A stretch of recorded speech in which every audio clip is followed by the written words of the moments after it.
अस्सलामुअलैकुम स्टूडेंट्स, कैसे हैं आप सब और कैसे जा रहे हैं रमज़ान। उम्मीद है खैरियत से जा रहे होंगे, अच्छे जा रहे होंगे।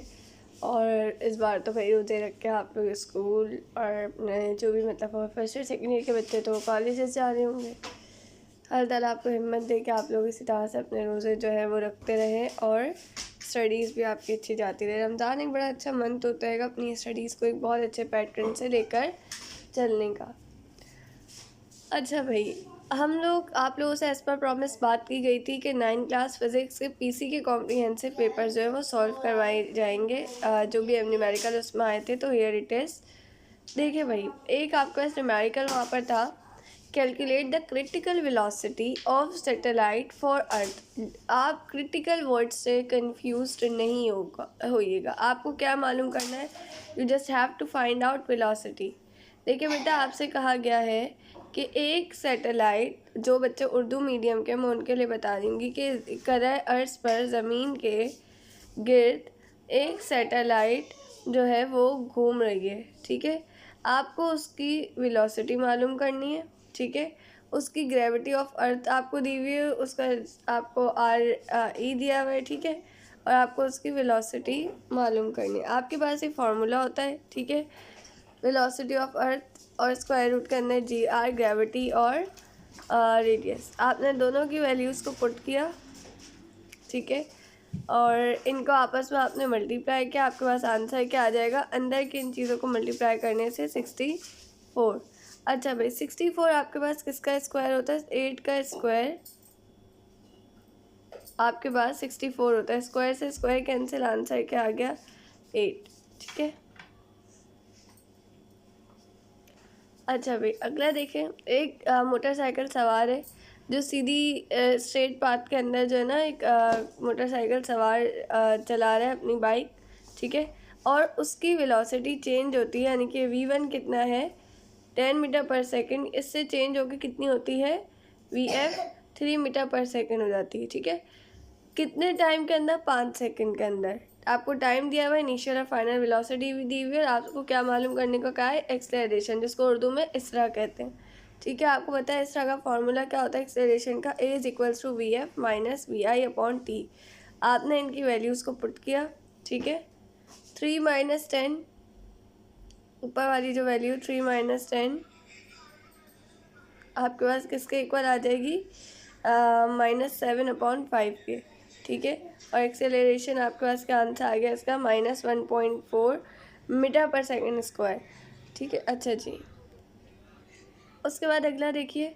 एक बॉल को फेंका जाता है, एक हाइट से, हाइट होती है 50 मीटर की। ठीक है, अब उसकी वेलोसिटी ग्राउंड तक पहुँचते तक कितनी हो जाती है, यानी कि आपको इसकी हाइट दी हुई है। इनिशियल मैंने आपको बताया था, जब किसी ऑब्जेक्ट को हम ऊपर से नीचे फेंकते हैं तो उसकी इनिशियल वेलोसिटी क्या होती है, 0, और अगर नीचे से ऊपर फेंकेंगे तो फाइनल 0 होगी। ठीक है, आपको इसके अंदर कहा गया और ग्रेविटी तो आपको मालूम है कितनी होती है, आपको कहा गया फाइनल वेलोसिटी जो है ना वो निकालिए। आपने अपना फार्मूला पुट किया। ठीक है, अच्छा जी, अब आप इसके अंदर वैल्यूज़ लगाना शुरू कीजिए। आपके पास फार्मूला होता है 2gh is equals to we F square minus we I square. ठीक है, अच्छा भाई, अब आपने क्या करना है, सबसे पहले तो देखा आपने मालूम क्या करना है, आपने वी एफ स्क्वायर मालूम करना है। ठीक है, तो आप इस वी आई स्क्वायर को उठा के इज इक्वल्स टू के दूसरी तरफ ले जाएंगे तो आपके पास ये वाली इक्वेशन बनेगी, V F square is equals to 2gh plus V I square, क्योंकि वी आई स्क्वायर यहाँ माइनस का था, वहाँ जाके क्या होगा, प्लस। उसके बाद आप वैल्यूज़ को पुट करें। जी की वैल्यू क्या थी, 10, एच की वैल्यू क्या थी, 50, वी आई की वैल्यू क्या थी, 0। 0 का स्क्वायर क्या आ जाएगा, 0। 10 50 को मल्टीप्लाई कर दे, क्या आ जाएगा, 500। 2 को मल्टीप्लाई करें 500 से, क्या आ गया, 1000। 1000 प्लस 0 किसके इक्वल आ गया, 1000 के। अब चूंकि हमारे पास आंसर ये किसका आ रहा है, वी एफ स्क्वायर का आ रहा है। ठीक है, और हमें किसका आंसर चाहिए, हमें आंसर चाहिए सिर्फ वी एफ का। तो हम क्या करेंगे, taking squaring on both side. V F किसके इक्वल आ गया, इन द स्क्वायर रूट 1000 के। ठीक है, आपने इसको स्क्वायर रूट में सॉल्व किया, आपके पास का आंसर आ गया 31.6 मीटर पर सेकेंड। नेक्स्ट न्यूमेरिकल की तरफ आते हैं। How much force is needed to pull a spring up to a distance of 30 centimetre. एक स्प्रिंग है, उसको आपने खींचना है। ठीक है, इसके साथ स्प्रिंग लगा हुआ है। ठीक है, ये इसको आपने खींच के ना यहाँ तक लाना है। इसको खींचने के लिए आपको बताना है कि आपकी कितनी फोर्स लगेगी, और आपको स्प्रिंग कांस्टेंट यानी कि के दिया हुआ है वो कितना है 15 न्यूटन पर मीटर। ठीक है, अच्छा जी। अब आपको अच्छा यहाँ पे कितना खींचना है ये भी बताया हुआ है 30 सेंटीमीटर। ठीक है, 3 चीज़ें दी हुई है। अच्छा 30 सेंटीमीटर को मीटर में कन्वर्ट कर लें, कैसे करेंगे? 100 से डिवाइड करके। ठीक है, आंसर क्या आ गया? 0.3 मीटर्स। फॉर्मूला के according F is equals to K X. K की वैल्यू आपको गिवन थी 15, एक्स भी आपको गिवन था, आपने दोनों को मल्टीप्लाई किया, आपके पास फोर्स निकल कर आ गई। ठीक है, आसान है। एक लकड़ी का ब्लॉक है, ठीक है, जिसकी डायमेंशन कितनी 0.5 metre multiply by 0.6 metre multiply by 0.1 metre, ये तीन उन्होंने आपको उसकी डायमेंशन दी हुई है। ठीक है, उसको ग्राउंड पे रखा हुआ है, उसका वज़न कितना है 200। अच्छा जी, अब देखिए मेरी बात सुने, ये हमारे पास क्या है? ये लेंथ है, ये ब्रेथ है, ये ब्रेथ है, तीन चीज़ें दी हुई हैं। ठीक है, अच्छा भाई, उसके बाद आपने लिखा कि भाई आपको इसको निकालने के लिए आपके पास फार्मूला क्या होता है? फोर्स। पहले तो आप फोर्स निकालेंगे, क्यों? क्योंकि आपको उन्होंने क्या निकालने का कहा है? मैक्सिमम प्रेशर, यानी, और मैक्सिमम प्रेशर के लिए आपके पास एरिया होना चाहिए। ठीक है, सबसे पहले तो हम फोर्स निकाल लेते हैं। आपने लिखा force is equals to mass into acceleration. Mass कितना था? ऊपर गिवन था 200 किलोग्राम, और एक्सेलरेशन आपको पता है। ठीक है, ये हमारे पास फोर्स की वैल्यू आ गई। चाहे तो इसको मल्टीप्लाई करके यहाँ पे एक और वैल्यू निकाल के लिख देगा, वरना फिलहाल अभी मल्टीप्लाई नहीं करें, ऐसे ही रखें। अब मुझे एरिया भी निकालना होगा, इसलिए क्योंकि मुझे प्रेशर निकालना है ना बेटा। प्रेशर का फॉर्मूला क्या होता है? P is equals to f upon ए।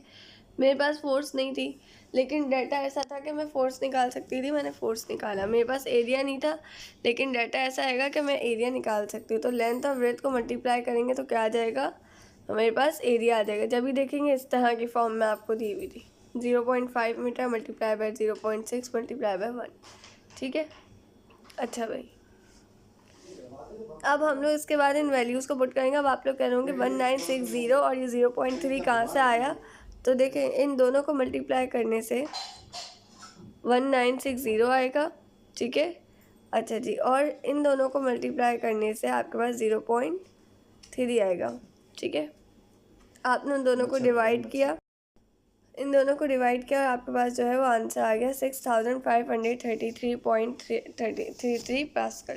ठीक है, अगला न्यूमेरिकल है। एक कॉपर की रॉड है, 15 मीटर उसकी लंबाई है। ठीक है, उसको हीट कियाएगा तो उसका टेम्परेचर चेंज होता है 30 से 85। आपको पता है T30 क्या है हमारे पास? T1, और 85 हमारे पास क्या है? T2। सही है, ये T1 है, ये T2 है। 15 मीटर आपके पास इसकी लेंथ है। आपको मालूम करना है चेंज इन लेंथ, यानी कि डेल्टा एल। ठीक है, और कोफिशिएंट ऑफ लीनियर फ्रिक्शन आपको गिवन है, यानी कि अल्फा की वैल्यू है। अब भाई आपने यहाँ पे डाटा में सारी चीज़ें लिखी। चेंज इन टेम्परेचर आप कैसे मालूम करेंगे? इन दोनों को माइनस करें, आपके पास क्या आ जाएगा? Change in temperature. फॉर्मूला आपको पता है, delta L is equals to alpha L delta T. Alpha की वैल्यू भी है आपके पास, ठीक है, जो कोफिशिएंट है, इसकी भी है, एल की भी है, और डेल्टा टी की भी है। तीनों की वैल्यूज़ को पुट करें, मल्टीप्लाई करें, आंसर आ गया 0.014 मीटर। ठीक है, अगला देखते हैं हम। आपसे कहा गया है how much heat is required. कितनी हीट चाहिए होगी आपको, कितनी गर्माइश आपको चाहिए होगी कि आप बॉईल कर सकें 3 किलो पानी को। ठीक है, और आपको उसका टेम्परेचर दिया हुआ है, यानी कि आपको वज़न कितना दिया हुआ है? 3 किलो। इनिशियल टेम्परेचर क्या बताया हुआ है? 10 सेंटीग्रेड। अब आप बोलेंगे दूसरा टेम्परेचर मैंने कहाँ से निकाला? देखिए, पानी हमेशा 100 सेंटीग्रेड पे बॉईल होता है, तो ये बात अंडरस्टूड है कि मैंने पानी को पकने पे रखा था कितने टेम्परेचर पर? 10 सेंटीग्रेड पर।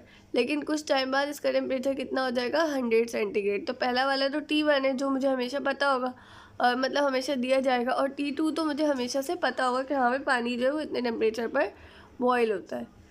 सी हमारे पास ये भी वैल्यू हमारे पास पानी की हमें याद रखनी चाहिए कि पानी की जो वैल्यू होती है ये हमारे पास कितनी होती है? 4200 जाउल्स पर किलोग्राम केल्विन।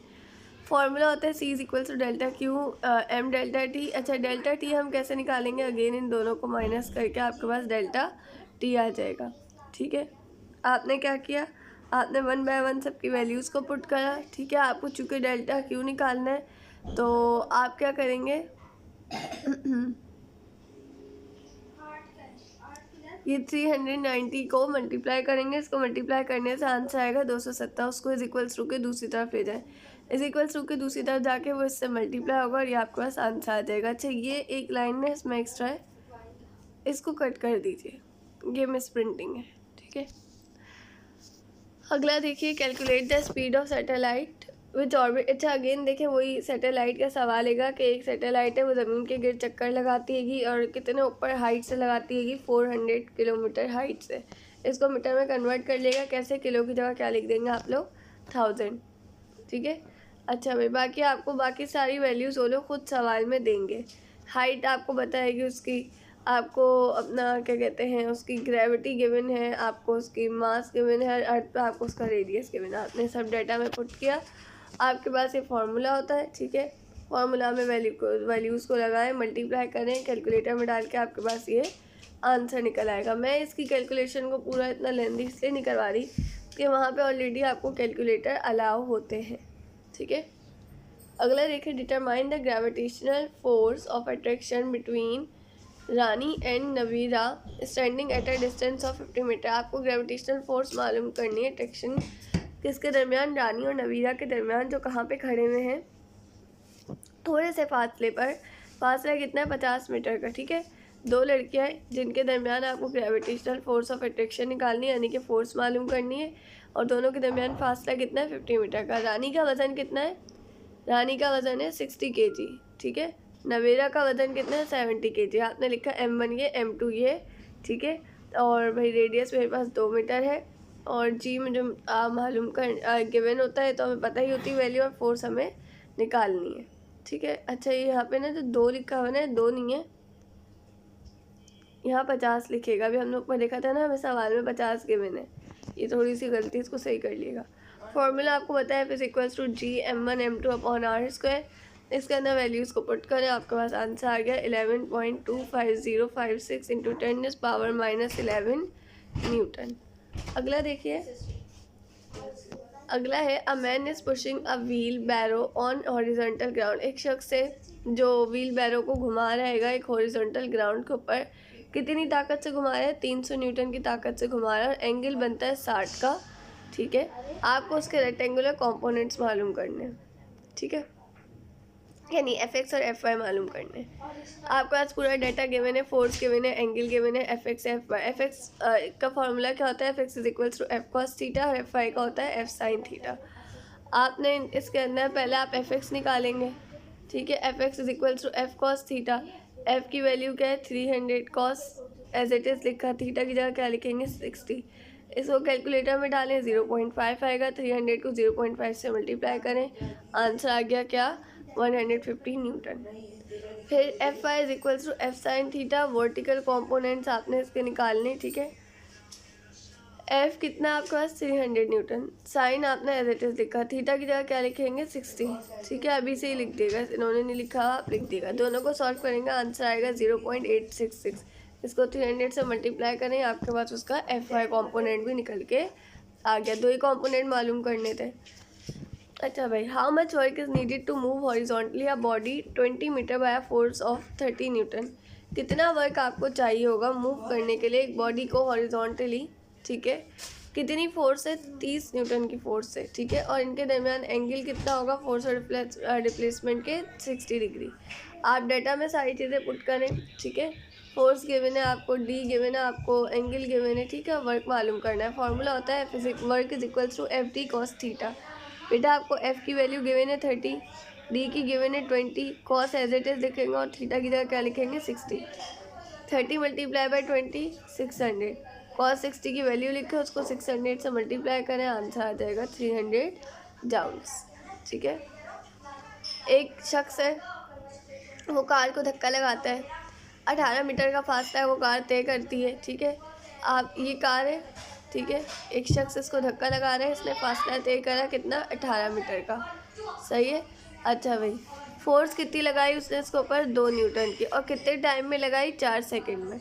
आपको पावर मालूम करनी है आदमी की, ठीक है। वर्क गिवन है, टाइम गिवन है, पावर मालूम करनी है। पावर का फॉर्मूला क्या होता है, power = work upon time. Work की वैल्यू क्या है, 2, और टाइम की क्या है, 4। 2 × 2 = 2 × 4, यानी कि 1/2। 1/2 को कैलकुलेटर में डालें तो 0.5 आता है। तो इतने हमारे पास पावर है मैन की, ठीक है। एक कार है जिसका मास आपको ग्राम्स में दिया हुआ है 50,000 ग्राम। सबसे पहले तो उसको किलोग्राम में कन्वर्ट करें। कैसे करेंगे? इस 50 को डिवाइड करवा देंगे हम किससे? 1000 से। 3 0 से 3 0 कटे और आंसर आ गया 50 किलोग्राम्स, ठीक है। दूसरी चीज़ ये उसकी वेलोसिटी है 10 मीटर पर सेकेंड। आपको उसकी काइनेटिक एनर्जी मालूम करनी है। काइनेटिक एनर्जी का फॉर्मूला होता है हाफ mv²। मास भी गिवन है आपके पास, वेलोसिटी भी गिवन है। फॉर्मूले में पुट कीजिए, आपके पास आंसर आ जाएगा 250 जाउल।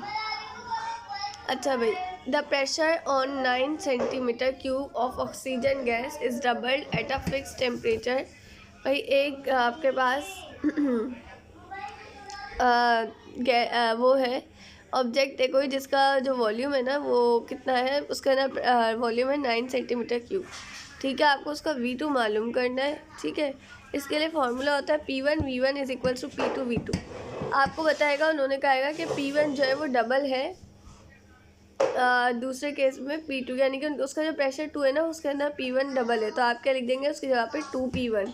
P2 की जगह पे क्या लिखेंगे? 2P1। V2 as it is उतर आएगा, V1 की जगह 9 लिखेंगे और P1 को भी एज इट इज लिख देंगे। अच्छा भाई, आपने चूँकि V2 निकालना है तो आप 2P1 को इज इक्वल टू के दूसरी साइड लेके जाएंगे, ठीक है। P1 से P1 कैंसिल, आंसर क्या बचेगा? V2 is equals to 9/2। इसको कैलकुलेटर में डाल के सॉल्व करें, आंसर आ जाएगा 4.5 सेंटीमीटर क्यूब। इंतहाई आसान।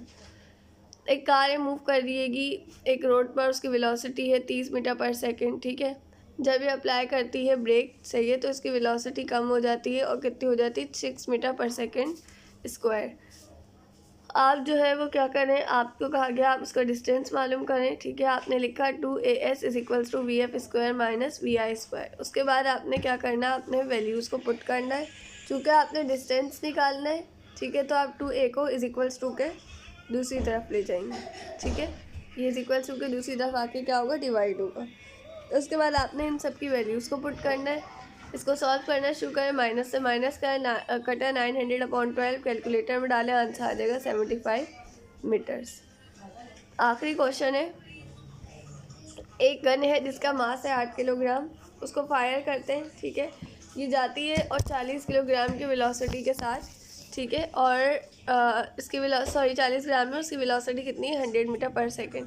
आपने रिकॉइल मालूम करना, उसका मास ऑफ गन लिखे पहले, M1 कितना है, फिर मास ऑफ बुलेट लिखे और उसको कन्वर्ट करें किलोग्राम में। दोनों चीज़ों का मास आ गया। वेलोसिटी देखें बुलेट की और गन की, पहले क्या थी? 0 थी। फिर बुलेट की दूसरी वेलोसिटी क्या है? 100, लेकिन गन की नहीं है वेलोसिटी आपके पास दूसरी गिवन। तो अब हम उसको कौन से फॉर्मूले से निकालेंगे? M1 U1 is equals to M2 plus U2 minus M2 V2 is equals to M1 V1। फार्मूले को रीअरेंज किया आपने, पहले वैल्यूज़ को पुट किया, इसको पूरी को कैलकुलेटर में डालिएगा, आपके पास आंसर आ जाएगा 0.5। तो ये आपके पास गन की वेलोसिटी है, ठीक है। ये आपके पास आपका पीसी का पेपर था।